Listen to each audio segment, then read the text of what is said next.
kuhusu ndoa. Zaidi sana mimi nafundisha. Kwa kichwa cha somo hili la leo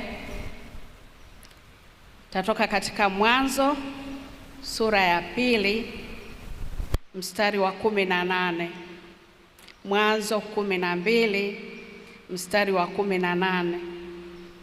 Maneno ya Mungu yanasema, Bwana Mungu akasema, si vema huyu mtu awe peke yake, nitamfanyia msaidizi wa kufanana naye. Bwana Mungu akasema, si vema huyu mtu awe peke yake, nitamfanyia msaidizi wa kufanana naye. Bwana asifiwe. Kwa hiyo tutakwenda katika somo letu, nitapita hapo nadhani na dakika 30 kama sikosei, na mimi ni mwalimu niliyezoea kengele. Kiongozi wa ibada ukiona utanigongea kengele hapa mezani kwangu. Tutaangalia ndoa ni nini, lakini tutaangalia nafasi ya Mungu katika ndoa, nafasi ya mwanamke katika ndoa, nafasi ya mwanamume katika ndoa. Ni somo refu, labda kama ningelifundisha kwa mapana yake naweza kulisoma hata siku 3, lakini nitaenda kugusia tu vile vipengele. Sio kwamba nitakavyoviacha sio vya muhimu, lakini vile ambavyo nimeona vina mguso zaidi kwa siku ya leo. Ndoa ni kulingana na Biblia ni agano. Ndoa ni agano, tena ni agano takatifu sana la maisha yote, na linaanzishwa na Mungu yeye mwenyewe pale bustani ya Edeni, siku ile alipowaunganisha Hawa na Adamu na Hawa. Kwa hiyo na sisi tunapounganishwa kama mume na mke, kama leo maharusi wetu atakavyofika mbele, wanaingia katika agano. Lile agano lilipoanzishwa na Mungu halikuwa na vyeti, lakini nowadays tunaona kwa sababu ni agano, ni mkataba, ni makubaliano, serikali nayo inaingia katika ndoa. Wanandoa wanakuwa na vyeti, wanapewa vyeti vya ule mkataba walioingia. Bwana asifiwe. Lakini tunaona katika ndoa ile ya pale bustanini ni agano kati ya mume mmoja na mke mmoja, si vinginevyo. Hili ndilo agano alilolianzisha Mungu. Ndoa pia imeundwa na Mungu kwa ajili ya urafiki. Aliposema si vema huyu mtu awe peke yake, nitamfanyia msaidizi wa kufanana naye. The way unapata mtu wa kushirikiana naye, unapata mtu wa kushare naye furaha zako na huzuni zako. Unapopita katika mambo magumu, unapopita katika mambo ya furaha, huyu mtu ndio anakuwa karibu na wewe. Kwa hiyo unakuwa na rafiki wa karibu sana. Bwana asifiwe. Biblia inaeleza ndoa kwamba mwanamume atamwacha baba yake na mama yake na ataambatana na mkewe, na hawa wawili watakuwa mwili mmoja. Kwa hiyo ni muunganiko ambao Mungu anautengeneza. Ni jambo la msingi sana kuelewa kwamba lazima kila mwanandoa akubali kuachana na wale aliokuwa nao mwanzoni. Wazazi, walezi, ukubali kuachana nao na kuambatana na huyu mpya ambaye ameingia kwenye mkataba na wewe. Bwana asifiwe. Na mara nyingi tunaona kwenye taasisi ya ndoa wengine wanashindwa kutoka kule.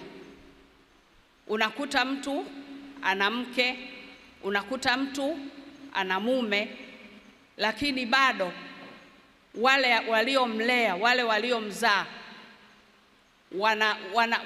wana maneno ya kusema kwa ajili ya ndoa yake. Sio kwamba wakati mwingine wameomba ushauri, lakini hawa wanandoa wanategemea kule walikotoka kwa ushauri na kila kitu. Wakati mwingine unakuta kunakuwa na kutoelewana katika ndoa kwa sababu mtu hajaacha kule alikotoka, lakini Biblia inataka tuache. Labda utasema tamaduni zetu zinasababisha hiyo hali iendelee. Pamoja na tamaduni, pamoja na mambo yote yanayotuzunguka ya kijamii, lakini lazima kila mwanandoa ajue kwamba ana jukumu la kuambatana na mwenzi wake, washikamane, washibane, wakubali kwamba wao ni familia.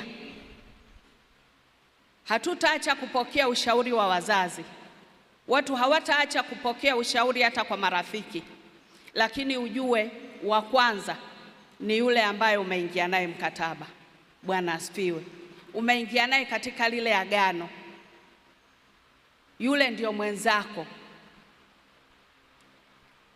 Yesu alithibitisha kwamba Mungu alimfanya mwanamume na mwanamke, na kwamba kile Mungu alichokiunganisha hakuna yeyote anayeruhusiwa kukitenganisha. Wa kukitenganisha ni yeye Mungu mwenyewe.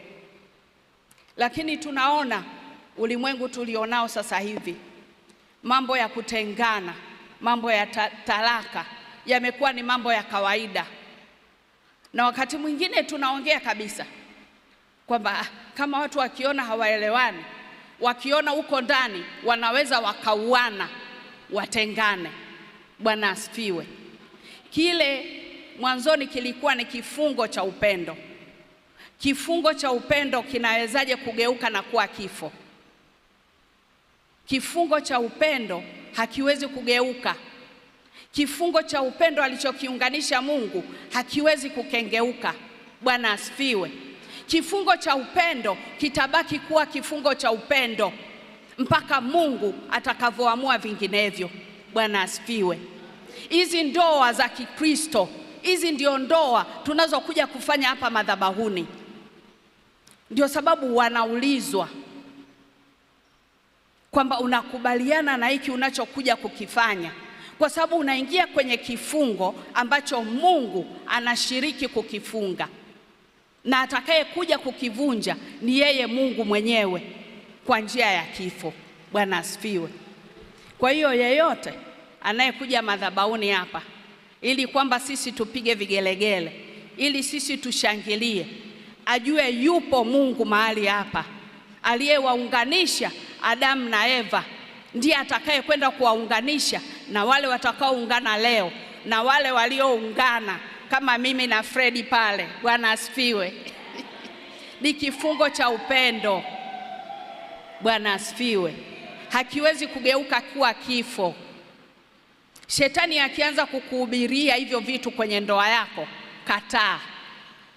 Unajua shetani anasikia. Wakati mwingine akijifanya haelewi, mweleweshe. Mwambie tunajua tu hutaki kuelewa, lakini hii ndoa yangu ni kifungo cha upendo, ni agano la milele, ni agano alilolifanya Mungu kama lile lilofanyika pale Edeni. Bwana asifiwe. Usiwe mwepesi mwepesi. Wamama wengine wakikaraika kidogo, unamwona anafunga virago, anaanza kufungasha vitu vyake, kabegi kake anakaweka sawa, anasema ngoja niende kwetu kwanza nikatazamie. Hakuna cha kutazamia mpendwa. Wale wa kufunga virago mnisikie, na hizo roho zielewe kwamba hiki ni kifungo cha upendo, ni kifungo cha milele, kitatenganishwa na kifo. Bwana asifiwe. Bwana asifiwe sana. Watu wanasema anaongea maneno magumu, labda yeye hajai kuona chochote. Mimi na miaka nakwenda mwaka wa 30 sasa. Nikisimama hapa kumshukuru Mungu itakuwa ni mwaka wa 30. Tumeshapita milima na mabonde, lakini siku zote ninakumbuka kwamba ni agano la upendo, ni agano litakalotenganishwa na Mungu mwenyewe. Bwana asifiwe. Na ni neema Mungu anawapa wanandoa kuwakumbusha kila siku asubuhi wanapoamka kwamba wameingia kwenye hilo agano, na kuwatenganisha ni Mungu mwenyewe. Lakini unapokuja pia katika kitabu cha Mwanzo, utaona kwamba Mungu aliona vema alipoumba kila kitu, akasema tazama ni vema sana, akasema inapendeza. Lakini alipokuja kumwangalia Adamu, akasema si vema, akasema si vema. Kwa hiyo Mungu alifanya kazi yake ya uumbaji kamili kabisa, lakini alipokuja kumwangalia Adamu yuko peke yake, akasema si vema. Bwana asifiwe. Kwa hiyo si vema wewe ambaye bado hujaamua, bado unatazama tazama kama Adamu alivyokuwa anatazama tazama. Mungu anakutazama, anatamani iwe vema kwako, uwe na mwenzako. Ndivyo Mungu anavyotazama. Bwana asifiwe.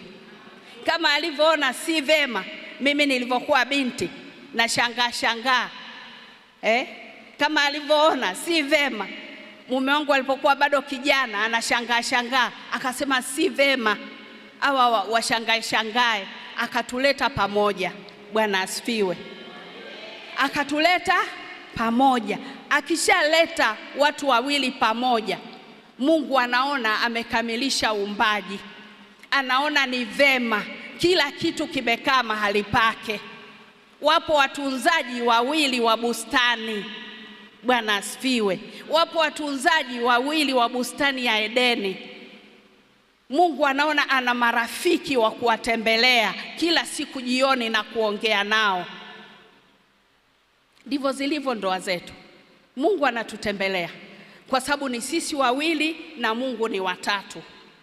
Mungu atatupa baraka ya watoto, watakuja, wataizunguka meza yako kama anavyosema katika neno lake, lakini itafika mahali watoto wataondoka. Bwana asifiwe. Mimi mara ya kwanza watoto wangu walivyoanza kuondoka nilikuwa siamini, lakini sasa hivi wakati mwingine tunajikuta tuko wawili tu, na mara nyingi mume wangu ananiambia tumerudi kama tulivyoanza. Kwa sababu wale ni jukumu tu Mungu amelileta katika maisha yenu, lakini aliyowakusudia ni nyinyi wawili. Bwana asifiwe. Kwa hiyo Mungu anaona ni vema akiona watu wawili wanaopendana, mwanamke na mwanamume. Mungu anaona ni vema wakiwa wanaongea vizuri na wanaelewana. Mungu anafurahishwa. Bwana asifiwe. Nafasi ya Mungu katika ndoa, ile hali ya mwanamume kuwa mpweke. Kwa sababu tunaposoma katika Mwanzo anasema akawaumba mwanamume na mwanamke aliwaumba. Lakini baadaye tunapokuja katika hicho kitabu cha Mwanzo tunamwona Mungu tena anakuja bustanini, anamwangalia Adamu anavyohangaika kutafuta mwenzi katikati ya wanyama wengi aliowaumba na haoni wa kufanana naye, na anamchomoa Hawa ubavuni.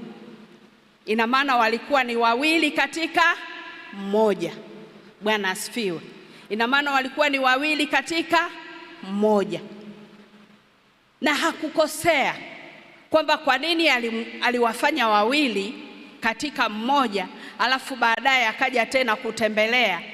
Alitaka Adamu awe na ule utashi wa kutafuta yule anayefanana naye, lakini tayari alikuwa amefichwa katika ubavu wake. Asifiwe. Alitaka Adamu apate ule utashi wa kuona kwamba ninahitaji mwenzi, ninahitaji mtu wa kufanana naye. Bwana asifiwe. Kwa sababu hatusemi kwamba Adamu alikuwa mpweke. Adamu hakuwa mpweke. Kulikuwa na wale wanyama bustanini. Na wakati mwingine unaposoma Biblia unamwona Eva baadaye anaongea na nyoka. Labda utajiuliza, ni sababu ya wanawake kupenda kudadisi ndio sababu alipata uwezo wa kuongea na nyoka? Lakini ninachoamini mimi, katika ule ukamilifu kabla ya anguko, wanadamu walikuwa na uwezo mkubwa mno. Wanadamu walikuwa na uwezo mkubwa mno ambao ule uwezo uko pale Edeni. Anguko la mwanadamu limeondoa ukamilifu ule Mungu aliyokuwa ameuweka.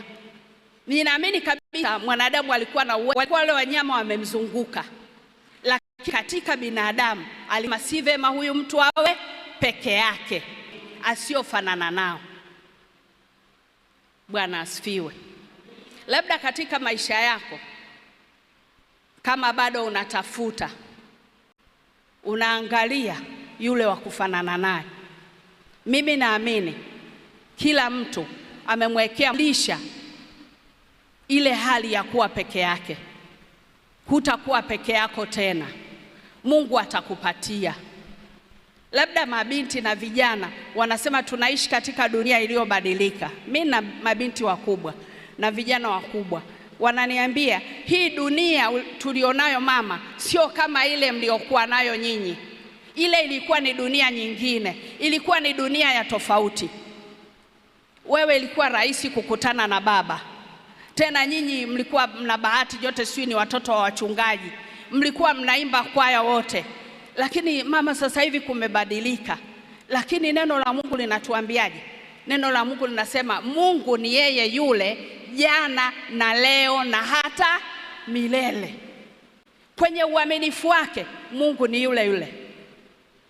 Kwenye kuleta mahitaji tulionayo Mungu ni yule yule.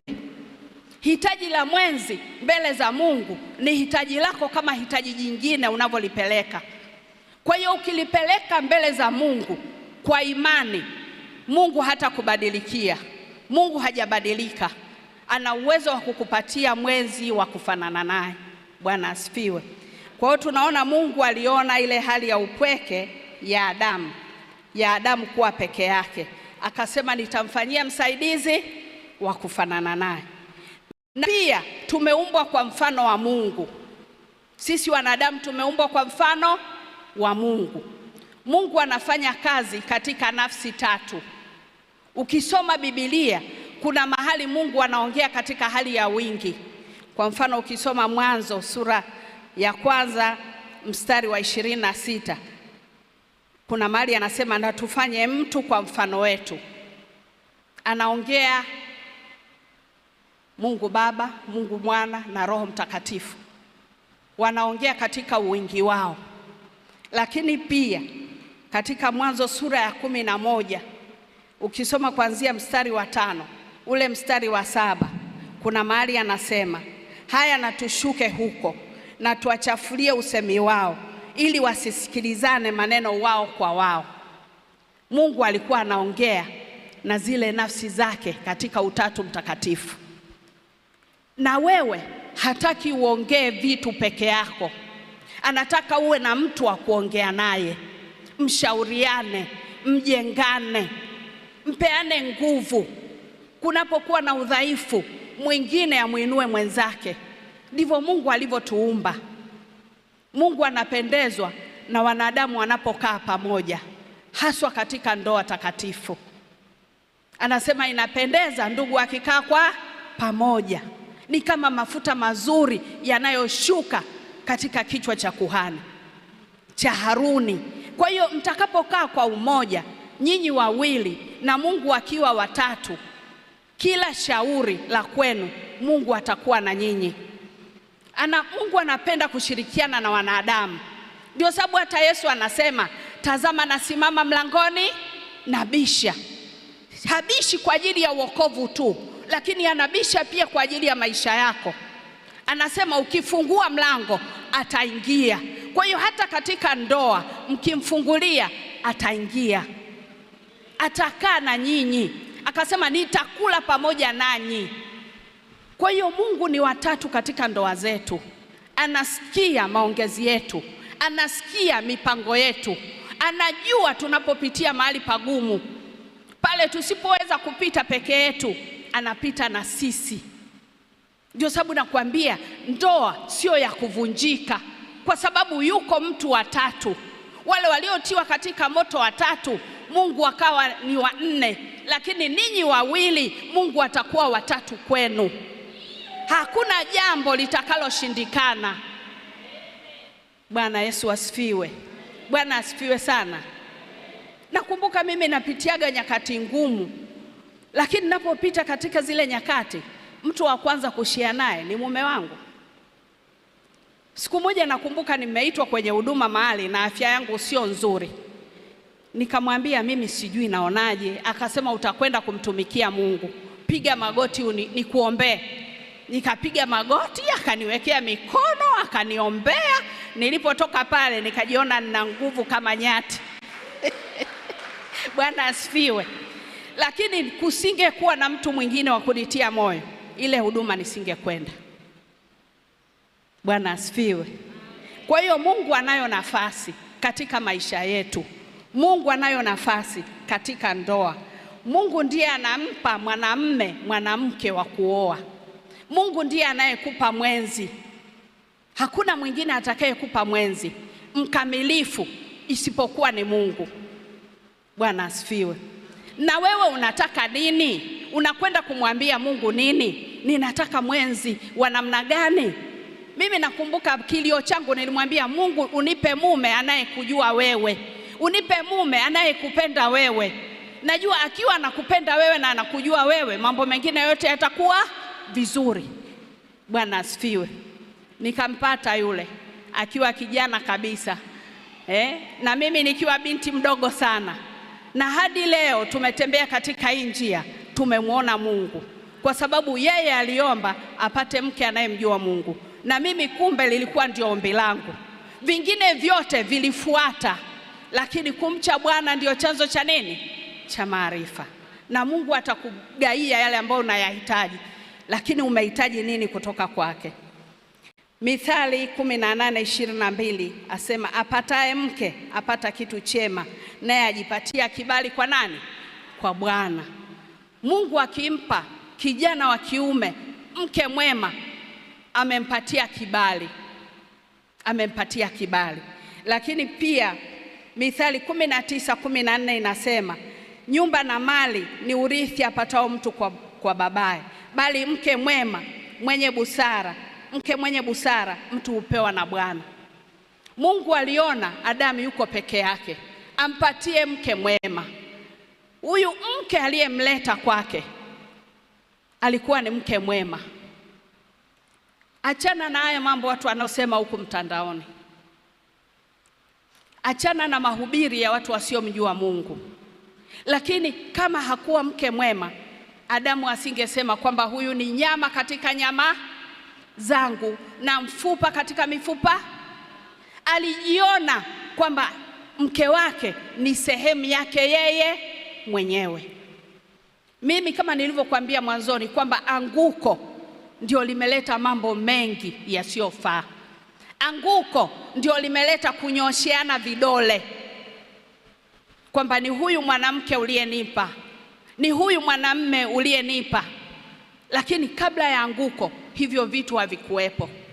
Wale waliooa na kuolewa, kumbuka zile siku za mwanzo za ndoa yenu.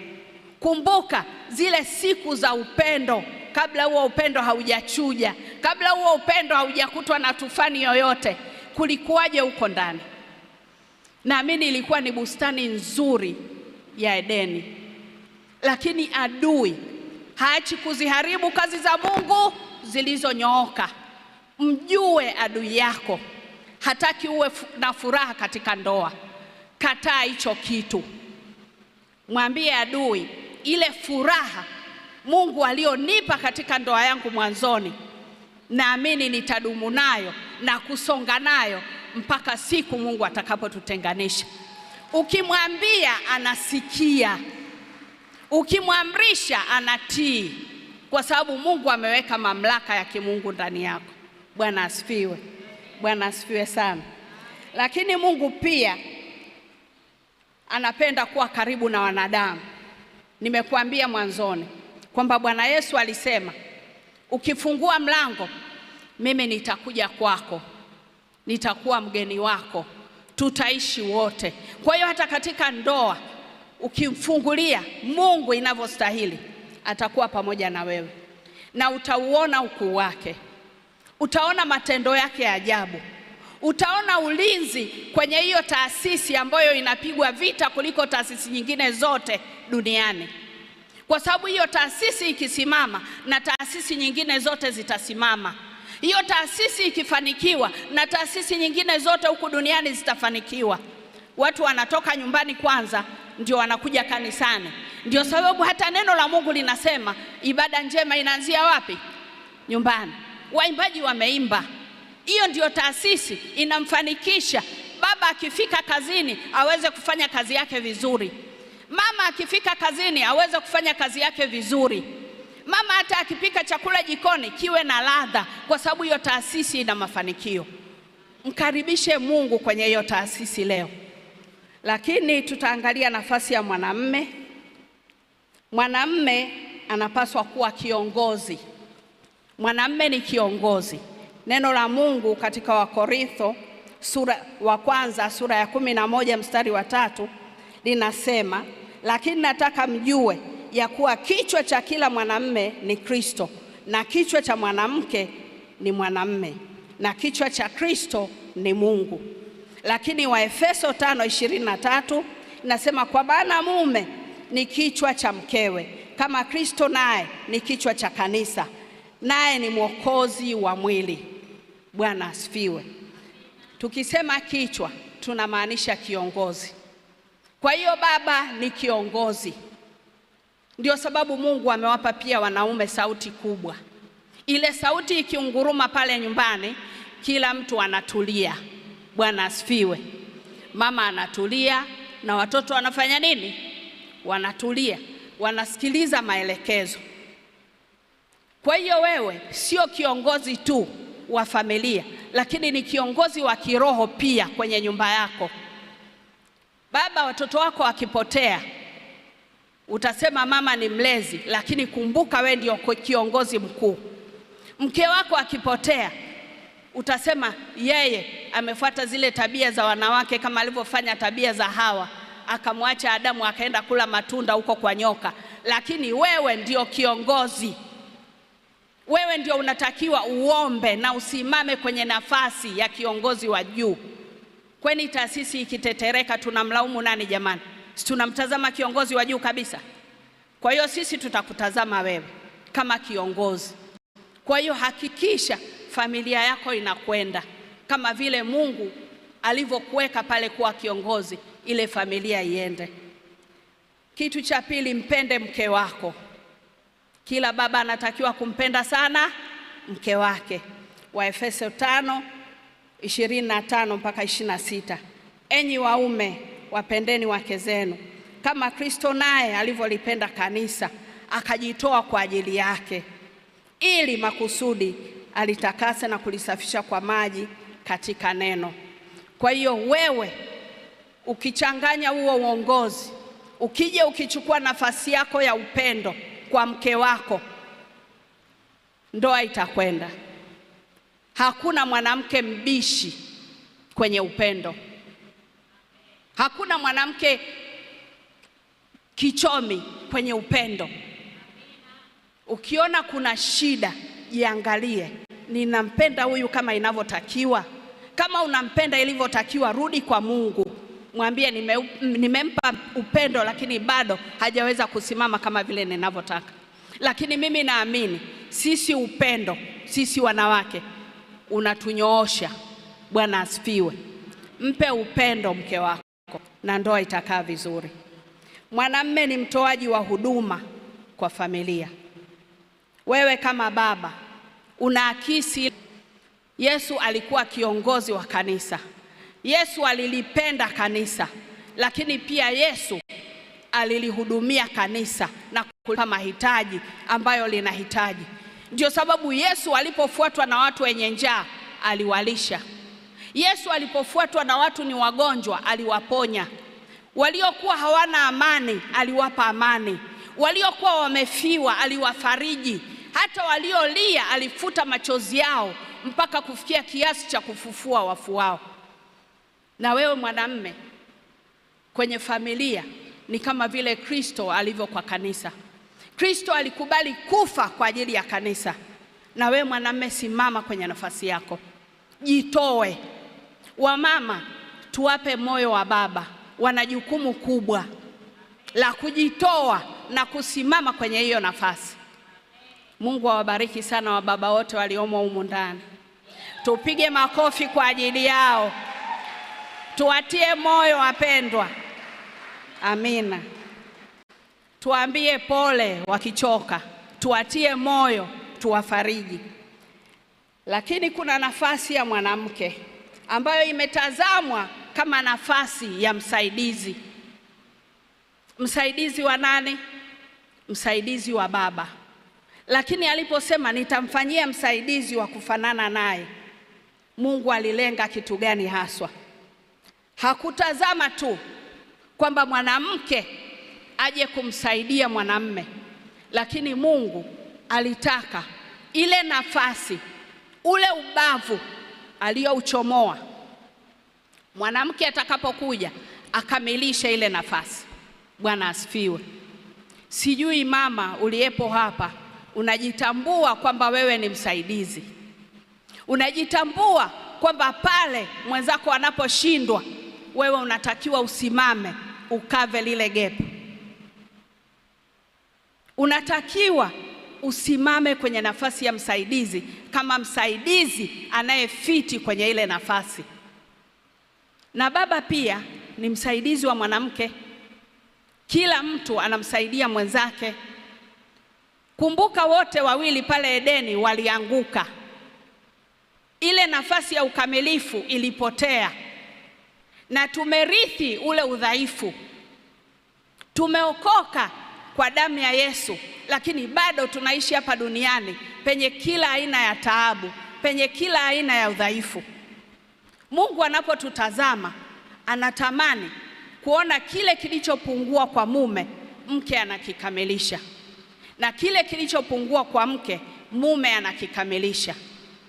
Na hatamani kuona tukinyosheana vidole kwamba huu udhaifu ni kwa sababu ya mume wangu, huu udhaifu ni kwa sababu ya mke wangu, lakini pale palipopungua wewe unapakamilisha. Bwana asifiwe. Asema nitakufanyia mtu wa kufanana naye. Hakumaanisha kufanana kama mapacha wale tusioweza kuwatofautisha, lakini alimaanisha wa kumfanania, uweze kufanana na ukamilifu wa Mungu kama Mungu alivyo mkamilifu kupitia yule mwenzi ambaye Mungu amekupa. Bwana asifiwe sana. Bwana asifiwe sana. Sijasikia amen za kutosha hapo. Mungu anakutazama umkamilishe mwenzako katika ule ukamilifu ambao Mungu anataka muufikie. Nimetoa mfano mdogo tu, nikasema niliitwa kwenye huduma, lakini sababu ya afya nikajikuta nimekata tamaa, nasema siwezi kwenda. Lakini mwenzangu alisimama na mimi, akaomba kwa ajili yangu, nikajikuta nimetoka na nikaenda kwenye ile huduma. Nikasema mimi ni mfupi sana, nikifika huko ndani hata nikiweka viti viwili vitatu, kama balbu iko juu sana sitaweza kufikia. Lakini Mungu akanipa mume kidogo ana kimo, kwa hiyo hata shughuli ya kuweka balbu haiwezi kuwa changamoto. Sijui mnanielewa? Ufupi ni udhaifu, lakini kwa sababu yeye ni mrefu kidogo atafanya nini? Tunakamilishana. Kwa hiyo kuna madhaifu mengine ya ndani zaidi ambayo wewe unatakiwa uyakamilishe, ili kule nyumbani kusionekane mkwamo wa namna yoyote, na Mungu atakaposhuka awakute mkiwa mmekamilika. Bwana asifiwe. Bwana asifiwe. Watu wasikose mbingu sababu ya ndoa. Akasema mimi nilikosa mbingu sababu ya majaribu ya kwenye ndoa. Haukuwa mpango wa Mungu. Mungu aliweka msaidizi wa kumkamilisha, wa kumsaidia katika kazi ya kutunza bustani. Na wewe Mungu amekuweka kama kumkamilisha mwenzako popote anapopungua. Ndiyo maana ya usaidizi. Lakini mwanamke pia ni mlinzi. Ni mlinzi, atamlinda mume wake, atamlinda na mali zake, atamlinda na watoto Mungu aliowapa. Bwana asifiwe. Mwanamke atasimamia majukumu ya nyumbani mwake, yale ambayo baba amekwenda kutafuta, amerudi na chochote, nyumba inaendelea, familia inaendelea. Tutasema labda sababu ya changamoto za maendeleo hatuwezi tena kuwa kama tulivyokuwa zamani. Wamama nao wanatoka, wanakwenda kazini, wanarudi. Lakini haikufanyi wewe mwanamke kumwambia mume wako sasa tuko sawa, sote tunakwenda kazini. Bado wewe ni msaidizi. Bado wewe ni msaidizi. Bado wewe ni mama. Bado wewe umeambiwa kwenye Biblia, shuka, nyenyekea. Bwana asifiwe. Kwa hiyo kile kipengele cha kushuka na kunyenyekea ni wajibu pia wa mwanamke. Kama mwanamume atakupa upendo, lakini wewe utampa unyenyekevu na heshima. Bwana asifiwe sana. Bwana asifiwe sana. Niende haraka kidogo sababu ya muda. Kuna neno nilitamani kuongea sana kabla sijamaliza.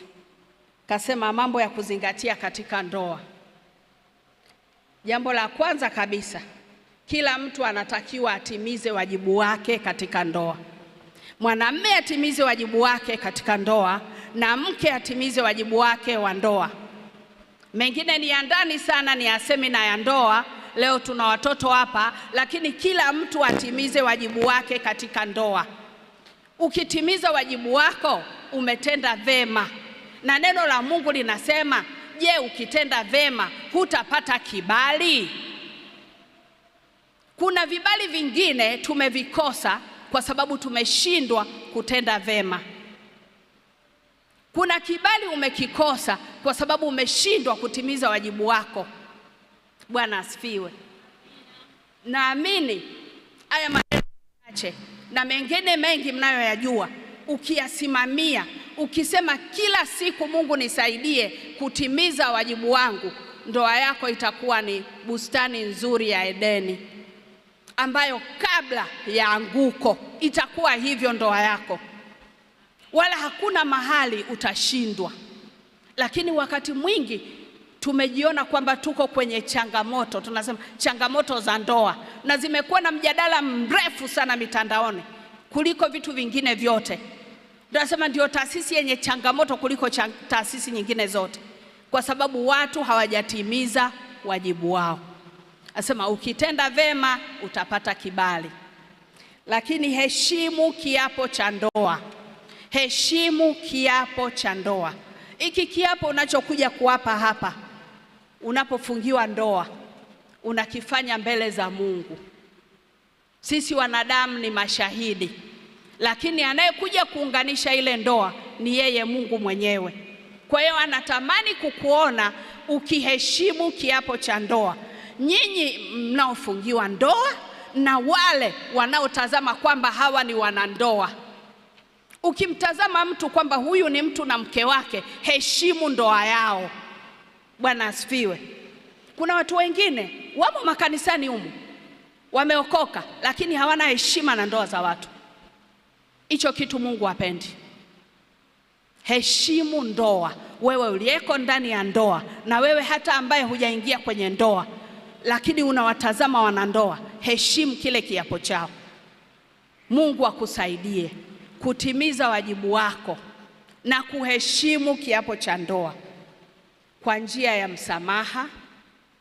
Wanandoa, kila mtu akimsamehe mwenzake, hakuna kosa kubwa. Hakuna kosa kubwa. Kuna makosa watu wameyabebelea mno. Kila siku mwenzako akikukosea unamkumbusha hilo kosa kwa sababu hujamsamehe. Bwana asifiwe. Mungu wetu tunayefanana naye, ambaye tumeumbwa kwa mfano wake, anasema mimi ninaposamehe ninasahau dhambi zenu, ninaziweka mbali nanyi kama ilivyo mashariki na magharibi. Iweje sisi huku kwenye ndoa kila siku tunakumbushana? Kwao kamekuwa hako ndio kamsumari kakumchomea huyo mwenzako na kumweka sawa. Sema nikimkumbusha ile dhambi yake, hujasamehe. Ukisamehe utasahau. Ukisahau na Mungu ataona. ataachilia. Maeneo yaliyo magumu yatakuwa mepesi. Mimi nakwambia kuna maeneo hatujapata kibali kwa sababu hatujasamehe. Siku moja nilikuwa na mwanafunzi wangu. Yule mtoto akaja akaniambia, yule bibi yangu unayemfahamu amefariki. Ndio sababu sijaja shule miezi 4. Na kuomba madamu unisaidie. Nifanyeje ili nirudi niendelee na masomo, kwa sababu kisheria ukipoteza miezi 3 huruhusiwi kuendelea na masomo. Nikamwambia nenda kwa mkuu wa shule. Kamwambie 1, 2, 3, 4, nikampa maarifa yote. Akaingia yule mtoto akapokelewa. Akasema sasa mimi nina wakati mgumu kwa sababu nimekuwa yatima kabisa. Sina mtu wa kumtegemea, naomba unisaidie. Kwa hiyo mimi nikamfanya yule mtoto kama mtoto wangu. Tukaenda muda mrefu sana, kama miaka 2. Siku moja nikasikia ndani yangu kwamba huyu mtoto unamhudumia vya kimwili, kwa nini humhudumii vya kiroho? Nikaanza kuwaza, nikasema kweli sijaongoza toba, sala ya toba muda mrefu sana kwa mtu yoyote. Nikamwambia Mungu, kwa nini sijaongoza mtu sala ya toba kwa muda mrefu? Ndani ya moyo wangu nikaambiwa kwa sababu hujasamehe. Nikasema kumsamehe nani? Tuna mpangaji wetu mmoja alitusumbua sana na Fredi. Akakimbia na kodi yetu ndefu sana. Mume wangu alimsamehe, lakini mimi nilikuwa naendelea kumdai. Nikikaa mwezi wa 2 nampigia simu, namkumbusha. Namwambia hivi, wewe ni binadamu kweli? Una roho ya utu ndani yako? Namsema wakati mwingine mpaka analia, lakini hana pesa ya kulipa. Akasema Mungu akinijalia pesa nitakulipa. Mungu akaniambia msamehe yule mtu, utarudi hata kwenye kazi yangu kunitumikia kwa ukamilifu. Mimi niliona ni kitu kigumu sana, lakini siku ile nilipiga magoti nikaambia Mungu, siwezi mimi mwenyewe, hii pesa ni nyingi sana, nisaidie nimsamehe huyu mtu. Siku niliyotoa msamaha, yule mtoto alipoingia ofisini kwangu kuniomba pesa ya chai, niliongea naye maneno 3. Nikamsemea kifungu kimoja cha Yohana 3:16. Yule mtoto akakubali, nikamuongoza sala ya toba. Lakini sura yake ikawa na huzuni sana. Nikasema kwa nini nimemuongoza sala ya toba lakini ana huzuni? Nikapiga magoti nikamuuliza Mungu. Akaniambia yule mtoto amekudanganya kabisa, sauti ya Roho Mtakatifu. Yule mtoto hajafiwa na bibi yake. Bibi yake yuko hai anakula ugali. Nikasema sasa Mungu, huu ni mtihani mwingine. Huyu naye namfanyaje? Yaani nilipomwona kesho yake nilipata hasira sana. Lakini siku nilipoamua ndani ya moyo wangu kwamba namsamehe yule mtoto, nilimsamehe. Nilimsamehe kwa moyo wangu wote. Na kila siku nikaendelea kuongea naye maneno ya Mungu. Na hata siku moja sijawahi kuchimbua ile dhambi yake. Ninaamini Mungu atakuja kumleta, atakuja kutubu ile dhambi mbele yangu. Ndicho ninachomwamini Mungu. Bwana asifiwe. Kwa hiyo roho ya msamaha kwenye ndoa, kwenye eneo lolote, ina uwezo wa kufungua vifungo na milango iliyofunga. Ndio sababu nakwambia tenda mema, kuwa na roho ya msamaha, kuwa na roho ya kuchukuliana na mwenzako. Muone kwamba ni sehemu ya maisha yako. Bila yeye wewe hujakamilika. Mungu atafanya kitu katika ndoa yenu na mtamuona Mungu. Tusimame tuombe. Tusimame tuombe, muda wetu umekwenda sana. Nitaomba kwa ajili ya ndoa zilizopo na hii ambayo itakuja kufungwa hapa. Najua kuna maombi mengi, lakini tuombe kwa ajili yao na tuombe kwa ajili yetu pia. Kama kuna eneo unaona halijakaa sawa, mwambie Mungu, yeye anasikia. Asante Mungu kwa ajili ya neno lako. Asante kwa ajili ya neema uliyoiachilia katika hii madhabahu. Asante kwa kusema nasi kwa habari ya msaidizi. Asante kwa kujifunua kwetu kwenye habari ya neno la ndoa, ile ya pale Edeni na hizi tulizonazo katika dunia hii. Mungu, umemweka kila mtu awe msaidizi wa mwenzake ili aweze kumkamilisha katika lile eneo ambalo yeye ni mdhaifu. Ndivyo ulivyotuweka Mungu, ndivyo ulivyotuumba. Tuongezee upendo, tuongezee saburi, tuongezee kukutazama wewe katika viwango ambavyo Mungu unajua vitatuwezesha kufikia kimo kile ambacho unataka tufike katika kukutumikia wewe. Tunapoendelea kukungoja wewe hapa duniani, tukiwa tunaishi katika ndoa, Mungu tuwezeshe, zifanye ndoa zetu zikawe mfano, ukaweze kuwahubiria wengine kupitia ndoa zetu. Kaziletee ukamilifu ule unaohitaji Mungu. Kaziponye zile nyingine ambazo unaona Bwana zina maumivu, zina mateso. Achilia uponyaji katika hizo ndoa, zifinyange kwa upya. Hata kwa ajili ya ndoa hii ya leo, Mungu tunakukabidhi mikononi mwako, ikawe ndoa ya mfano, ikawe baraka. Mungu, ikawe kama vile unavyotaka wewe, kama ulivyotamani katika ndoa ile ya Edeni, kila mtu akapate msaidizi wa kufanana naye. Katika jina la Yesu Kristo ninaomba na kushukuru. Amen. Amen. Barikiwe sana.